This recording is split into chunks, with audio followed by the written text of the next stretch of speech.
Hello friends, आज हम लोग मदरबोर्ड डिज़ाइनिंग में सबसे ज़्यादा जो कन्फ्यूजिंग टॉपिक है वो है मेमोरी।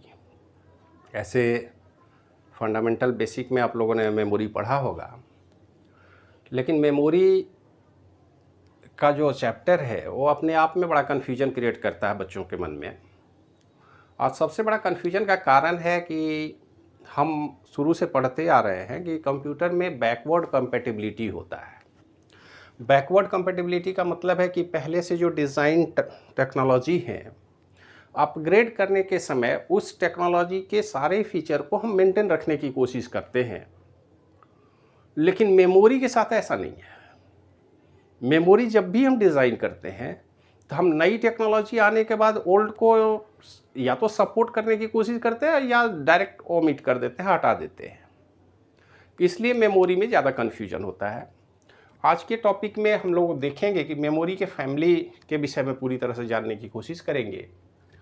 और कंप्यूटर मेमोरी फैमिली में जब हम जाते हैं तो सबसे पहले हम कंप्यूटर के विषय में ये तो हमें पता है कि प्राइमरी और सेकेंडरी दो तरह के मेमोरी कंप्यूटर सिस्टम में इस्तेमाल किए जाते हैं। प्राइमरी मेमोरी सेमीकंडक्टर चिप से बना होता है। सेमीकंडक्टर डिवाइस है, इलेक्ट्रॉनिक सर्किट है जो सिग्नल को इलेक्ट्रॉनिक फॉर्म में ही स्टोर करता है, 0 1 के फॉर्म में, मतलब इलेक्ट्रिकल सिग्नल के रूप में डायरेक्ट स्टोर करता है, जिसको हम प्राइमरी मेमोरी बोलते हैं। सेकेंडरी मेमोरी हमारे सिग्नल को किसी दूसरे फॉर्म में कन्वर्ट करता है, या तो मैग्नेटिक फॉर्म में कन्वर्ट करेगा या फिर ऑप्टिकल फॉर्म में कन्वर्ट करके उनको स्टोर करने का काम करता है, तो वह है सेकेंडरी मेमोरी। प्राइमरी और सेकेंडरी मेमोरी में बेसिक डिफरेंस ये है कि प्राइमरी मेमोरी जनरली वोलेटाइल होते हैं। ऐसा नहीं है कि हर सेमीकंडक्टर मेमोरी वोलेटाइल होता है, लेकिन प्राइमरी मेमोरी का जो हमारा कॉन्सेप्ट है, रैंडम एक्सेस मेमोरी या रीड राइट मेमोरी की बात हम करते हैं, तो वोलेटाइल नेचर का होता है, जबकि रोम हमारा नॉन वोलेटाइल नेचर का है। ये भी प्राइमरी मेमोरी है, लेकिन ये नॉन वोलेटाइल नेचर का होता है। मतलब प्राइमरी मेमोरी एक्चुअल में हमारे पास वोलेटाइल और नॉन वोलेटाइल दोनों ही नेचर में अवेलेबल है, जबकि सेकेंडरी मेमोरी हमेशा सेकेंडरी स्टोरेज स्पेस का काम करता है, वो परमानेंट नेचर का ही होता है। तो सेकेंडरी मेमोरी पर डिस्कशन तो आज के लेक्चर में नहीं करेंगे, उसको आगे डिस्कस करेंगे। अभी हमारा लेक्चर का टॉपिक है प्राइमरी मेमोरी। देखिए, प्राइमरी मेमोरी में हमने दो तरह के मेमोरी बनाए, रैंडम एक्सेस मेमोरी या रीड राइट मेमोरी और read only memory. Read only memory non volatile nature का है, जब ये वोलेटाइल नेचर का कहने का मतलब इसमें जो भी इंफॉर्मेशन स्टोर हमने किया है, अगर हम सिस्टम के पावर को हटा दें, पावर ऑफ कर दें, तो इन्फॉर्मेशन लॉस हो जाएगा। इसका मतलब है कि इस मेमोरी के हर कंटेंट्स को कंप्यूटर को शट डाउन करने से पहले आप इसका बैकअप जरूर ले लें, उसको कहीं ना कहीं सेकेंडरी स्टोरेज में किसी फाइल के रूप में स्टोर जरूर करें। अगर आप स्टोर नहीं करेंगे तो ये इन्फॉर्मेशन दोबारा रिट्रीव करने में दिक्कत हो सकती है, हो सकता है नहीं भी हो। तो इस बात को हम ध्यान में रखेंगे। इसको रीड राइट मेमोरी या रैंडम एक्सेस मेमोरी बोलते हैं। एक्सेस टेक्नोलॉजी के आधार पर ये रैंडम होता है। रैंडम एक्सेस कहने का मतलब रोम भी रैंडम एक्सेस नेचर का ही है और ये भी रैंडम एक्सेस नेचर का है, लेकिन मेमोरी टर्म जब भी हम बात करते हैं, हम जनरली बात करते हैं रैम मेमोरी की या रीड राइट मेमोरी की, जिसमें हम कुछ इन्फॉर्मेशन राइट कर सकते हैं या फिर पुनः उसको रीड भी कर सकते हैं। मतलब रीड राइट मेमोरी में दो ही तरह के ऑपरेशन होते हैं, पिछले क्लास में हम लोगों ने देखा था। तो मेमोरी में दो तरह का ऑपरेशन, जो रीड और राइट का ऑपरेशन है, दोनों ही ऑपरेशन परफॉर्म किया जा सकता है, जबकि रोम मेमोरी सिर्फ राइट ऑपरेशन के लिए इस्तेमाल होता है, इसमें रीड का कॉन्सेप्ट नहीं होता है। तो ये बात हम ध्यान में रखेंगे।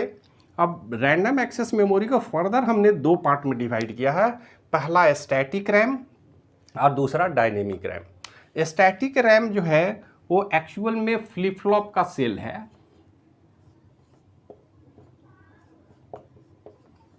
फ्लिप फ्लॉप डिजिटल सर्किट है, जिसमें हमने डिस्कशन किया था मेमोरी के टॉपिक में, तो प्रीवियस लेक्चर को आप लोग देख लेंगे। फ्लिप फ्लॉप मेमोरी अगर हम बनाते हैं तो फ्लिप फ्लॉप के साथ कुछ खूबियां हैं। सबसे बड़ी खूबी क्या है कि वो उसका स्पीड हाई होता है, और ये डायनेमिक रैम से अगर कहा जाए तो स्टैटिक रैम कम से कम 10 गुना फास्ट होता है।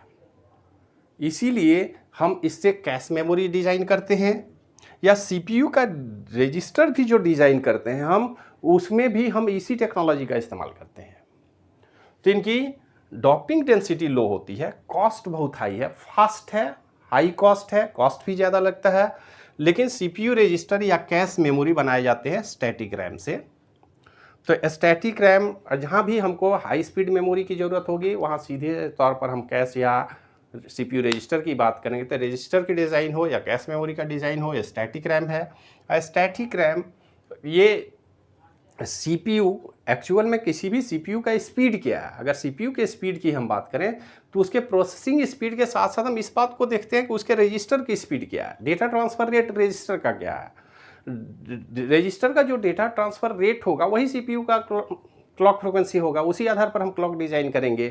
तो ये कहीं ना कहीं सीपीयू के डेवलपमेंट में मदद भी करता है सीपीयू रजिस्टर, और इसकी कैपेसिटी बहुत ही लो होती है। यहाँ पर हम जनरली बाइट की बात करते हैं। सीपीयू कुछ लिमिटेड नंबर ऑफ रजिस्टर बनाए जाते हैं सीपीयू के अंदर, जो टेम्प्रोरी रजिस्टर है, फ्लैग रजिस्टर है, अरिथमेटिक लॉजिक यूनिट के रूप में है, टेम्प्रोरी रजिस्टर के हैं, जनरल पर्पस रजिस्टर है, स्पेशल पर्पस रजिस्टर है। कुछ इस तरह से सारे रजिस्टर डिज़ाइन किया जाता है। ये सीपीयू के अंदर ही डिज़ाइन किया जाता है, सीपीयू के बाहर रजिस्टर का कोई कॉन्सेप्ट हमारे कंप्यूटर सिस्टम में या इस लॉजिक में नहीं है।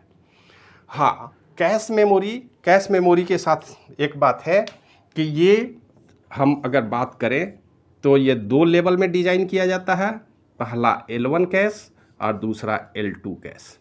L1 कैश सीपीयू के अंदर ही डिज़ाइन किया जाता है, ये ध्यान में रखेंगे, और L2 कैश मदरबोर्ड पर बनाए जाते हैं।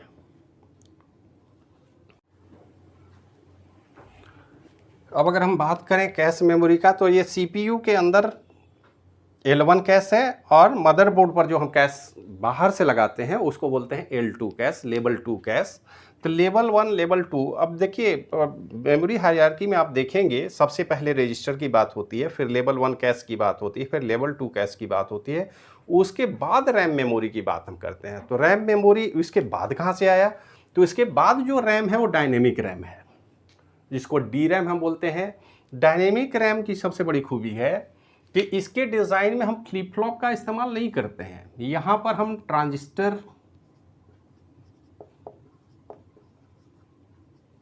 ट्रांजिस्टर स्टोरेज होता है, 1 बिट पर ट्रांजिस्टर हम इस्तेमाल करते हैं। इससे हमको फ़ायदा ये होता है कि हमारा जो ट्रांजिस्टर का सिस्टम है उसकी कैपेसिटी बहुत अधिक बढ़ जाती है। ट्रांजिस्टर में कैपेसिटिव नेचर का इस्तेमाल करते हुए डेटा को स्टोर किया जाता है, तो इसकी कैपेसिटी बहुत हो जाती है, और कैपेसिटी बढ़ जाने से हमारे पास स्पेस बहुत ज़्यादा हो जाता है। आज हम जानते हैं कि हम मदरबोर्ड पर जो इस्तेमाल करते हैं रैम, वो भी 1 GB, 2 GB, 4 GB, 8 GB की बात की जाती है। तो 8 GB रैम जो आपके कंप्यूटर सिस्टम में मेमोरी के नाम पर लगाया जाता है, वो एक्चुअल में स्टैटिक रैम, डायनेमिक रैम होता है। यही डायनेमिक रैम को हम कंप्यूटर की मेमोरी बोलते हैं। जनरल कॉन्सेप्ट जो है, जब हम कंप्यूटर की बात करते हैं बोलते हैं कितना रैम लगा हुआ है, कितना मेमोरी लगा हुआ है, तो यही डायनेमिक रैम है। इनका जिक्र हम उसके साथ नहीं करते। टेक्निकली जब हम देखेंगे कंप्यूटर के मेमोरी में या उसके पूरे सिस्टम को डिटेल में टेक्निकल स्पेसिफिकेशन में देखेंगे, तब वहाँ पर बात होगी कि सीपीयू रजिस्टर की बात वहाँ भी नहीं की जाती है, क्योंकि सीपीयू रजिस्टर का डिटेल तो सीपीयू के इनसाइड है, तो उसका डिटेल तो सीपीयू ही बताएगा। L1 कैश और सीपीयू रजिस्टर की बात जब भी होती है तो उसके लिए हम सीपीयू के अंदर उस सीपीयू की डिटेलिंग देखेंगे, उसमें पता चलेगा, जिसने सीपीयू बनाया वो बताएगा कि इंटरनल कैश हमने कितना लगाया है। और यहाँ L1 कैश भी फर्दर हम लोग इंस्ट्रक्शन और डेटा में डिवाइड करते हैं। डुअल कोर है तो डुअल इंस्ट्रक्शन रजिस्टर होगा, डुअल डेटा रजिस्टर होगा, क्योंकि हर प्रोसेसिंग यूनिट के हर ALU के लिए अलग से हम इंस्ट्रक्शन और डेटा रजिस्टर डिज़ाइन करते हैं, तो वो कॉम्प्लेक्सिटी अलग है। लेकिन अगर मेमोरी डिवाइस की बात हम मदरबोर्ड पर पढ़ते हैं या जानने की कोशिश करते हैं, तो सबसे पहला जो हमको मेमोरी मिलेगा वो होगा कैश मेमोरी L2, जो सीपीयू के बाहर फिजिकली अरेंज्ड होगा। और इस L2 से ही हमारी कहानी शुरू होगी। L2 के लोअर लेवल में फिर डायनेमिक रैम आएगा, यही हमारा मेन मेमोरी है कंप्यूटर का। और इस मेन मेमोरी को भी फर्दर अलग अलग ग्रुप में क्लासिफाइड किया गया है। जैसे S D RAM. S D means synchronized form में काम करता है, सिंक्रोनस रैम है। और ये सिंक्रोनाइज्ड मैनर कहने का मतलब है कि ये सीपीयू के साथ या कैश मेमोरी के साथ सिंक्रोनाइजेशन एस्टेब्लिश करता है ताकि हमको कहीं कोई दिक्कत ना हो। ये प्राइमरी और सेकेंडरी मेमोरी के बीच भी सिंक्रोनाइजेशन का काम करता है। इसको सिंक्रोनस डी रैम बोलते हैं। और डी रैम के रिक्वायरमेंट को जैसे जैसे हमारा टेक्नोलॉजी बढ़ता गया, ये एस डी रैम जो है वो अप टू 486 और पेन P1 ये जितने भी प्रोसेसर थे, यहाँ तक हम सिर्फ इसी एस डी रैम का इस्तेमाल करते थे। लेकिन फर्दर जो डेवलपमेंट हुआ P2, P3, P4, तो वहाँ पर हम DDR एस डी रैम की बात किए। DDR means double data rate, मतलब इसमें क्लॉक फ्रिक्वेंसी के डबलिंग डेटा ट्रांसफ़र रेट हमने बनाया, ये स्पेशलाइज्ड डिज़ाइन हमने किया। और DDR जो डबल डेटा रेट है, इसमें हमने कॉन्सेप्ट बनाया कि DDR 266, 333, 400 या 533, ये इनकी क्लॉक फ्रिक्वेंसी है। ये अलग अलग मेगाहर्ट्ज़ पर ट्रांसमिशन करते थे और बहुत फास्ट ट्रांसमिशन के लिए बनाए गए। फर्दर जनरली इनका स्पेशल यूज हमने P4 प्रोसेसर के लिए किया। P4 प्रोसेसर में ये सारे इस्तेमाल किए गए। इसके बाद फिर हमारे पास और भी स्पीड बढ़ाने की बात हुई, तो DDR2, DDR3 और DDR4 एस डी रैम हमने डेवलप किया।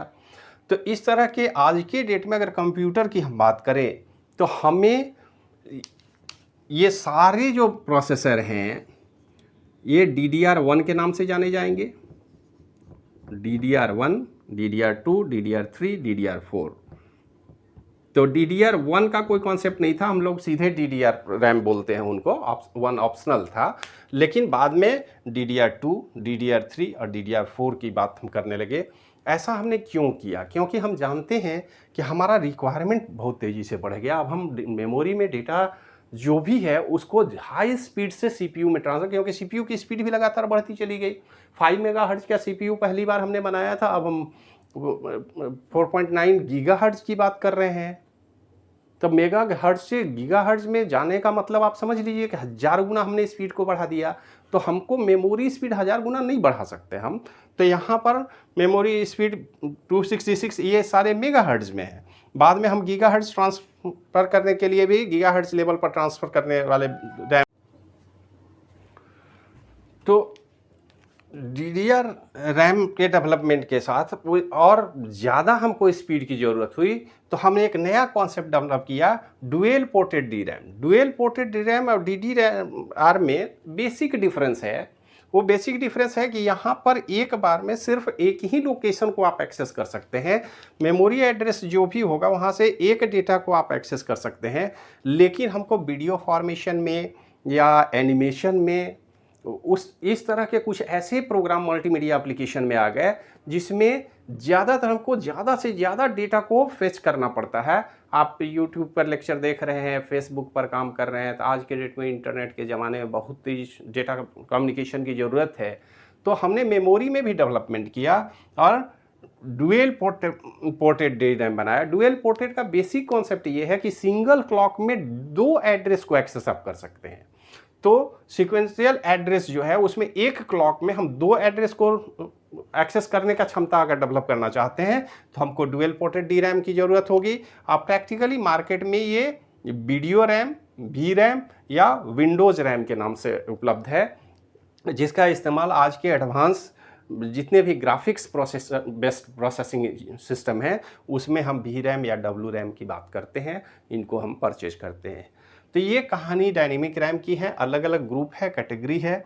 और सबसे बड़ा समस्या जो मेमोरी में बच्चों को फेस करना पड़ता है या टेक्निकल पर्सन को भी फेस करना पड़ता है, मार्केट में भी लोग हैं, क्योंकि यहाँ कोई बैकवर्ड कंपेटेबिलिटी नहीं है। इस बात को आप ध्यान में रखेंगे कि मदरबोर्ड के अगेंस्ट ये सारे रैम मेमोरी डिज़ाइन किए जाते हैं। अगर किसी मदरबोर्ड में DDR1 के या DDR2 के लिए स्लॉट अवेलेबल है तो उसमें DDR3 स्लॉट मेमोरी आप इस्तेमाल नहीं कर सकते, DDR4 नहीं कर सकते। मतलब हर मदरबोर्ड के डिज़ाइनिंग के समय ये डिसाइड कर लिया जाता है कि हमारे मदरबोर्ड में जिस प्रोसेसर के लिए हम डिज़ाइन कर रहे हैं उनकी स्पीड क्या है, वो किस तरह के रैम को सपोर्ट कर सकता है, और उसी के अकॉर्डिंग मदरबोर्ड पर स्लॉट बनाए जाते हैं मेमोरी सिम कार्ड के लिए, और उसी सिम को आप इस्तेमाल कर सकते हैं जब तक वो मदरबोर्ड अवेलेबल है या सही ढंग से काम कर रहा है। अगर मेमोरी में कोई गड़बड़ी होती है तो आपको उसी मेमोरी को ऑप्ट करना होगा। ऐसा नहीं कर सकते कि आज 2 साल 3 साल के बाद एडवांस मेमोरी मार्केट में आ गए और उसको हम ला करके अपने मदरबोर्ड में, क्योंकि बैकवर्ड कंपेटिबिलिटी है नहीं, तो जो सिस्टम में, हमारे कंप्यूटर सिस्टम में जो मेमोरी लगा हुआ है, आपको रिप्लेसमेंट में भी वही कैपेसिटी, वही स्पीड का मेमोरी चाहिए। इसमें कोई फॉरवर्ड या बैकवर्ड कॉम्प्लेक्सिटी की बात नहीं है, एडवांसमेंट या डेवलपमेंट की बात नहीं होगी। जिसके लिए डिज़ाइन किया गया उसी रैम को आप यूज कर सकते हैं अपने मदरबोर्ड पर, इस बात का ध्यान रखेंगे।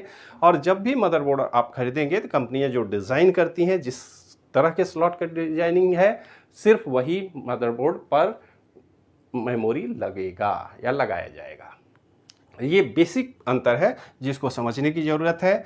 और अगर हम रैम मेमोरी की बात करें तो देखिए, स्टैटिक रैम में रजिस्टर की बात की है, कैश की बात की है, L1 या L2 कैश की बात की है, SD रैम की बात की है, DDR या डुअल पोर्टेबल डी रैम की बात की है। अब उसके बाद आते हैं हम रोम मेमोरी पर। रोम मेमोरी की कहानी, ये नॉन वोलेटाइल नेचर का प्राइमरी मेमोरी है, जिस पर ज़्यादा कंसर्न हम लोग का नहीं जाता है, क्योंकि ये यूजर के डायरेक्ट एक्सेसिबल मेमोरी जनरली नहीं होता है, या यूजर उसको उस तरीके से कंप्यूटर का पार्ट मानते नहीं है। लेकिन कंप्यूटर में रोम मेमोरी लगा होता है। सबसे पॉपुलर रोम मेमोरी है बायोस रोम। कीबोर्ड के लिए कीबोर्ड का भी रोम लगा होता है। कीबोर्ड कंट्रोलर भी रैम में ही बनाया जाता है, जो ASCII कोड या ABCDIC कोड को कन्वर्ट करता है, उसके लिए भी रैम मेमोरी में सारे इन्फॉर्मेशन स्टोर किए जाते हैं।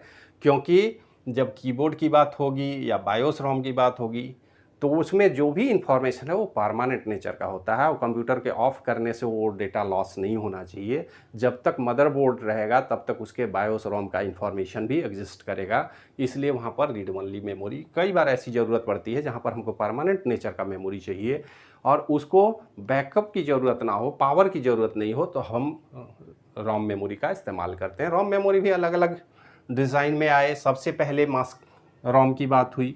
मास्क रोम पहले हमारे कंप्यूटर में जो बायोस का कॉन्सेप्ट था वो मास्क रोम होता। मास्क रोम कहने का मतलब ये एक ही बार डिज़ाइन किया जाएगा, मैन्युफैक्चरर के द्वारा डिज़ाइन किया जाएगा। जो भी इंफॉर्मेशन इनमें स्टोर करना है वो डिज़ाइनिंग के समय ही स्टोर कर देते हैं। डिज़ाइनिंग के बाद अब उसमें किसी तरह का कोई मॉडिफिकेशन या चेंज नहीं हो सकता है।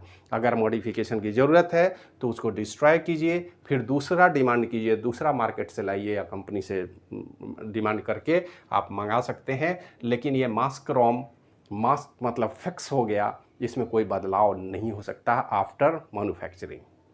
इंफॉर्मेशन भी उसी समय लिख दिए जाएंगे। इसके बाद होता क्या था कि समय समय पर तरह तरह के हार्डवेयर डिवाइस डिज़ाइन किए जाने लगे, मदरबोर्ड में अपग्रेडेशन की बात होने लगी, मेमोरी में भी हमको ऐसी ज़रूरत महसूस होने लगी। बहुत सारे ऐसे ऑर्गेनाइजेशन है जो सॉफ्टवेयर डेवलपमेंट का काम करते हैं, उनके रिक्वेस्ट पर मैन्युफैक्चरर ने एक नए तरह का रोम जनरेट किया जिसको पी रोम या प्रोग्रामेबल रैम बोलते हैं। पी रोम मीन्स प्रोग्रामेबल रोम। प्रोग्रामेबल रोम मतलब सिंगल टाइम प्रोग्रामेबल है। मैन्युफैक्चरर ने प्लेन रोम मेमोरी बना के दे दिया और उसमें ये कॉन्सेप्ट बोला गया कि देखिए आप इस रोम में सिंगल टाइम प्रोग्राम कर सकते हैं। एक बार अगर आपने प्रोग्राम बना दिया तो इसमें किसी तरह के बदलाव की कोई गुंजाइश नहीं है। फिर कोई गलती अगर होती है तो फिर दूसरा प्लेन रोम लाइए और अपने प्रोग्राम को राइट कीजिए। तो ईप्रोम प्रोग्रामर एक डिवाइस है, एम्बेडेड सिस्टम है, जिसमें आप इसके प्रोग्रामिंग को कर सकते हैं। प्रोग्राम मैन्युफैक्चरर ने लिखा, जितने भी नए नए डिवाइस बनाए जा रहे हैं, अलग अलग कंपनियां बना रही हैं, तो वो उस डिवाइस के लिए अपने प्रोग्राम ईप्रोम चिप में एक बार सिंगल टाइम राइटेबल प्रोग्राम है। तो ये मैन्युफैक्चरिंग के समय बनाए गए। यहाँ मैन्युफैक्चरिंग के बाद सिंगल टाइम प्रोग्रामिंग की कैपेसिटी मिली कि एक बार प्रोग्राम कर सकते हैं, उसके बाद इसमें कोई चेंज नहीं होगा। लेकिन इसके बाद कॉन्सेप्ट हुआ कि नहीं, अगर बदलाव करना हो तो नए टेक्नोलॉजी का इस्तेमाल करके हमने ईप्रोम बनाया, इरेजिबल प्रोग्रामेबल। इरेजिबल प्रोग्रामेबल कहने का मतलब यहाँ पर ये फैसिलिटी हमको दिया गया कि अगर कोई गड़बड़ी राइटिंग में हो जाए तो आप उसको इरेज कर दीजिए, अब फिर से प्रोग्राम बनाइए। और अगर फिर से प्रोग्राम बनाने की बात होगी तो ये बात आपको ध्यान में रखना होगा कि यहाँ पर हमारे पास एक लिमिटेशन होगा, how many time you program this chip. ये व्यवस्था ठीक उसी तरह से है जैसे आप अगर लॉजिकली समझना चाहें तो मास्क रोम हमारा बुक है, बुक डिजाइनिंग के समय ही लिख दिया गया, उसमें कोई बदलाव करने की ज़रूरत नहीं है। पी रोम जो है वो हमारा नोटबुक है जिसमें हम सिंगल टाइम पेन से लिख सकते हैं, लेकिन पेन से लिखने में गड़बड़ी होती है। लेकिन अगर बिगिनर के लिए हम कॉन्सेप्ट डेवलप करना चाहें तो हमने पेंसिल का इस्तेमाल किया कि पेज पर आप लिखें, गलती हुई तो मिटा लें और फिर से लिख लें। तो ये कॉन्सेप्ट है ईपीरोम, इरेजिबल प्रोग्रामेबल। ये इरेज करना उतना आसान नहीं है कि आप सिस्टम में लगाए और इरेज कर दिए, इसके लिए स्पेशल अल्ट्रावायलेट रेज की ज़रूरत होती है। इसको डिज़ाइन इस तरह से किया गया कि इसमें एक विंडो बनाया गया और उस विंडो कंप्लीट फाइबर के विंडो की तरह दिखता था, सीपीयू चिप के ऊपर ही, और उस विंडो से जब अल्ट्रावायलेट रेज हम देते थे तो मिट जाता था। मिटने में टाइम लगता था, 10 घंटा 12 घंटे तक का समय लगता था, और वो सारे कंटेंट्स को मिटा देता था। मिटाने का दो कॉन्सेप्ट था कि या तो आप सनलाइट में रख दें उसको, 2 दिन 48 घंटा 50 घंटा मिट जाएगा, यानी अल्ट्रावायलेट लैंप का इस्तेमाल किया जाता था इसको इरेज करने के लिए। इरेज करके फिर से प्रोग्राम आप कर सकते थे, लेकिन पूरा चिप इरेज होगा, ये ध्यान में रखना है। इरेजिबल प्रोग्रामेबल मतलब ऐसा नहीं है कि प्रोग्राम के पार्ट को इरेज कर सकते हैं, आपको कंप्लीट इस चिप के सारे इंफॉर्मेशन को इरेज करना होगा, फिर नए सिरे से प्रोग्राम की राइटिंग करनी होगी। और ये भी लिमिटेड टाइम के लिए 2 4 5 बार आप कर सकते थे, उसके बाद ये चिप डिस्ट्रॉय हो जाएगा, फिर नए ईप्रोम चिप लाना होगा और नए सिरे से प्रोग्राम करनी होगी। तो मल्टीपल प्रोग्रामिंग का कॉन्सेप्ट तो आया, लेकिन वो लिमिटेशन फिक्स हो गया कि इतने बार आप मिटा सकते हैं, उसके बाद आपको मिटाने की कैपेबिलिटी खत्म हो जाएगी, चिप ही खराब हो जाएगा। तो इससे बचने के लिए हमने फिर ये रोम बनाया, इलेक्ट्रिकल अल्टरेबल रैम और electrical erasable programmable read only memory. ये दोनों ही memory, electrical erasable programmable read only memory या electrical alterable read only memory, ये दोनों ही मेमोरी में ये व्यवस्था दी गई कि यहाँ पर ठीक तो था, हम चेंज तो कर पाते थे, लेकिन एक लिमिटेशन था। दूसरी बात, उसको मिटाना बड़ा मुश्किल काम था, स्पेशल अल्ट्रावायलेट रेज की ज़रूरत होती है जिससे उसके कंटेंट्स को मिटाया जा सके। यहाँ पर हम electrical erasable program, electrical erasable program का मतलब है कि यहाँ पर हम इलेक्ट्रिकली इरेज कर सकते थे, इसी रोम का एडवांस वर्जन है।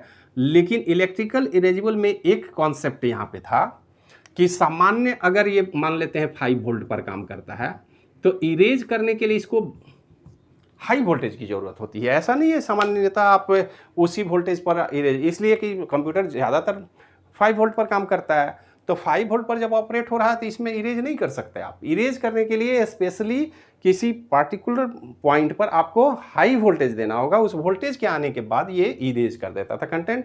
लेकिन यहाँ कंटेंट जो इरेज होता था वो भी कंप्लीट होता, पीरोम की तरह, ईप्रोम की तरह सारे कंटेंट्स इरेज हो जाएंगे, फिर से आप पूरे प्रोग्राम को राइट करेंगे।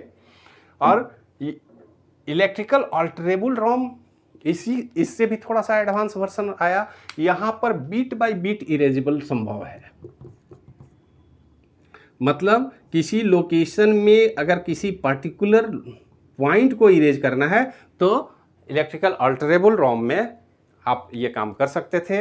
यहाँ पर कंप्लीट रिमूविंग की बात थी, यहाँ पर किसी बाइट को, लोकेशन को या किसी पार्टिकुलर ब्लॉक को आप एलिमिनेट कर सकते हैं।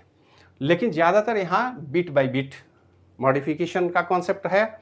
लेकिन इलेक्ट्रिकल इरेजिबल में मिटाने के लिए आप ब्लॉक का इस्तेमाल कर सकते हैं। अब ब्लॉक वाइज अगर मिटाना हुआ तो फिर हम इस डबल ईप्रोम को, इलेक्ट्रिकल इरेजिबल प्रोम को 2 ग्रुप में बांट दिए, पहला फ्लैश मेमोरी और दूसरा solid state device, solid state drive. Solid state drive कहने का मतलब है कि ये हार्ड डिस्क की तरह काम करेगा।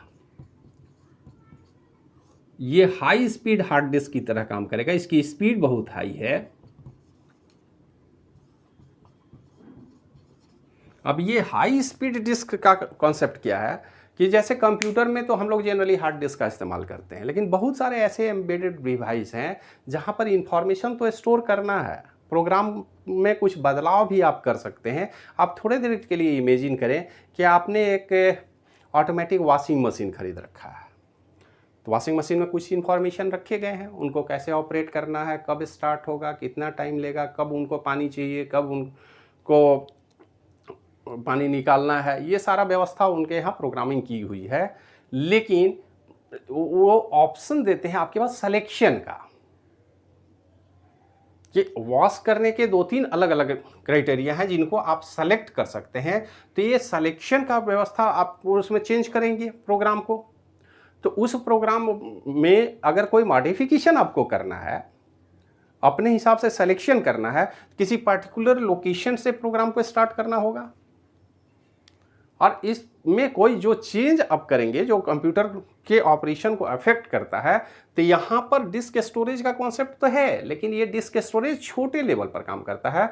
या जनरली आप ये कह सकते हैं कि बहुत सारे नोट बुक हैं, टैबलेट हैं, जिसमें छोटे लेवल बहुत कॉम्पैक्ट डिवाइस है। आपके स्मार्टफोन में ज़्यादा से ज़्यादा हम स्टोरेज स्पेस बनाना चाहते हैं, तो यहाँ पर डिस्क तो अटैच नहीं कर सकते, डिस्क तो यहाँ आएगा नहीं। तो हमको क्या करना होगा, सॉलिड स्टेट डिवाइस ये हार्ड डिस्क की तरह इंफॉर्मेशन स्टोर करता है। आप जितना चाहें इंफॉर्मेशन स्टोर कर लें, एलिमिनेट कर लें, हटा लें, ब्लॉक को हटाएं, फाइल को हटाएं।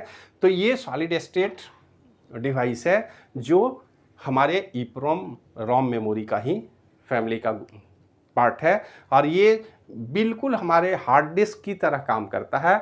खूबी इनकी ये है कि जगह बहुत कम लेता है, इसमें जब चाहें आप मॉडिफिकेशन कर सकते हैं, और इन्फॉर्मेशन जो है उनको पावर बैकअप की ज़रूरत नहीं है। ऐसा नहीं है कि उनको पावर देंगे तब, एक बार मॉडिफिकेशन जो भी करना आप कर लीजिए, ये परमानेंट उनको मेंटेन रखेंगे। और इसी में सेकेंडरी और स्टोरेज के तौर पर काम करने के लिए भी सॉलिड स्टेट डिवाइस को बनाया गया, जो फ्लैश मेमोरी में पेन ड्राइव या मेमोरी कार्ड के रूप में उपलब्ध है मार्केट में। मेमोरी स्टिक है एक्चुअल में, ये मेमोरी डिस्क है, ये मेमोरी स्टिक है, और ये इलेक्ट्रिकल इरेजिबल प्रोग्रामेबल मशीन है। और ख़ास करके ये इलेक्ट्रिकल इरेजिबल प्रोग्राम जो है, इनको बदलने के लिए स्पेशल वोल्टेज की ज़रूरत नहीं है, ये सामान्य वोल्टेज पर ही काम कर सकते हैं। ये एक खूबी है इनमें कि यहाँ पर जो वोल्टेज हमारे कंप्यूटर के ऑपरेशन में इस्तेमाल किए जा रहे हैं, अगर 5 वोल्ट पर काम कर रहा है, 5 वोल्ट पर ही मॉडिफिकेशन कर सकते हैं। इनके लिए स्पेशल हाई वोल्टेज की ज़रूरत नहीं है, इस बात को ध्यान में रखेंगे। तो फ्लैश मेमोरी आजकल मार्केट में बहुत सारे अवेलेबल हैं, अलग अलग कैपेसिटी के अवेलेबल हैं, पेन ड्राइव के रूप में है, मेमोरी कार्ड के रूप में है, और इनका इस्तेमाल आम आदमी बड़े बखूबी कर रहा है। इनका साइज़ बहुत कम है, मेमोरी की कैपेसिटी बहुत अधिक होती है। अब तो 128 और 256 MB तक के पेन ड्राइव और मेमोरी कार्ड उपलब्ध हैं, जिनका इस्तेमाल हम कर सकते हैं। मेमोरी कार्ड की बात करें तो छोटा सा कार्ड है, उसमें आप 8 GB, 16 GB, 32 GB, 64 GB तक की बात हम करते हैं। तो एक्चुअल में वो मेमोरी कार्ड ही है या सॉलिड स्टेट ड्राइव है, जिसमें आप इतना अधिक मेमोरी स्टोर कर सकते हैं, रैम की तरह बिहेव करेगा। ये है रोम, लेकिन चूंकि आप इसमें बदलाव कर रहे हैं, अपने हिसाब से चेंज कर पा रहे हैं, तो ये एक तरह से रैम मेमोरी का काम करता है। अंतर इतना ही है कि रैम की तरह बदलाव तो आप कर सकते हैं, लेकिन इनको पावर बैकअप की ज़रूरत नहीं है, इसलिए हम इसको रोम मेमोरी बोल रहे हैं। पावर बैकअप की ज़रूरत नहीं है, इसका मतलब इसमें जो भी इंफॉर्मेशन है आप रन टाइम में चेंज कर सकते हैं, और पावर ख़त्म होने के बाद भी उसको वो मेंटेन रखते हैं, उसमें कोई बदलाव नहीं होगा। परमानेंट नेचर के मेमोरी हो गए, आप चेंज तो कर सकते हैं, लेकिन नेचर उनका नॉन वोलेटाइल है, इसलिए वो रोम मेमोरी के कैटेगरी में है। तो आज हमने देखा कि सेमीकंडक्टर मेमोरी जो कंप्यूटर में इस्तेमाल किए जा रहे हैं, उसमें बहुत सारे वेरिएशंस हैं, बहुत सारे कंपोनेंट हैं, बहुत सारे टर्म हैं, और ये कन्फ्यूजन बच्चों को हमेशा लगा रहता है। तो इसको एक सामान्य तरीके से हम समझने की कोशिश किए कि हम कंप्यूटर में कौन सा मेमोरी लगाएं, कहाँ लगाएं, कैसे लगाएं, और मेमोरी को रिप्लेस करने के समय किन किन बातों का ध्यान रखेंगे। मदरबोर्ड के अकॉर्डिंग हमारा मेमोरी डिज़ाइन किया गया है, मेमोरी का स्लॉट डिज़ाइन किया गया है, इसलिए इसमें बैकवर्ड कंपैटिबिलिटी नाम का कोई टर्म नहीं होता है। वो जिस डिज़ाइन के लिए बना है, जिस क्लॉक फ्रिक्वेंसी के लिए बना हुआ है, जिस मॉडल के लिए बना है, वो सिर्फ उसी मेमोरी का इस्तेमाल आप कर सकते हैं। अगर मेमोरी में एडवांसमेंट चाहिए, कैपेसिटी बढ़ाना है, तब भी टाइप में कोई बदलाव नहीं होगा। अगर टाइप बदल देंगे आप तो आपको मदरबोर्ड भी बदलना होगा, सीपीयू भी हो सकता है बदलना पड़े। दो अलग अलग मेमोरी का इस्तेमाल हम कंप्यूटर में कैसे करते हैं, क्यों करते हैं, क्या रिक्वायरमेंट है, इस पर आज के वीडियो लेक्चर में हमने जानने की कोशिश की है। और आगे भी हम इस लेक्चर को आगे बढ़ाते रहेंगे, ज़्यादा से ज़्यादा मेमोरी के कॉन्सेप्ट को समझने की कोशिश करेंगे। अभी तक जो भी हमने डिस्कशन किया है ये फिजिकल मेमोरी की बात है, ये वर्चुअल मेमोरी नहीं है, ये लॉजिकल मेमोरी नहीं है जिसको हम अपने प्रोग्रामिंग के दौरान इस्तेमाल करते हैं। डायनेमिक मेमोरी का कोई कॉन्सेप्ट नहीं, ये सारे फिजिकल मेमोरी है। इन्हीं में से कोई ना कोई मेमोरी आपके सिस्टम में, आपके कंप्यूटर में, आपके स्मार्टफोन में, आपके डिवाइस में फिजिकली मौजूद रहेगा। अब आपको सिर्फ ये जानना है कि हमारे डिवाइस में कौन सा मेमोरी किस कैपेसिटी का लगा हुआ है, ताकि आप उसको अच्छी तरह से समझ सकें, अपने डिवाइस को ठीक तरह से समझ सकें, अपने कंप्यूटर को ठीक तरह से समझ सकें, और ताकि कोई रिप्लेसमेंट की ज़रूरत हो, कभी कोई गड़बड़ी हो, तो उसको आप आसानी से डिटेक्ट करके उस पर्टिकुलर मेमोरी को रिप्लेस करने का रिक्वेस्ट भेज सकते हैं। तो आज के वीडियो लेक्चर में इतना ही। वीडियो देखने के लिए धन्यवाद।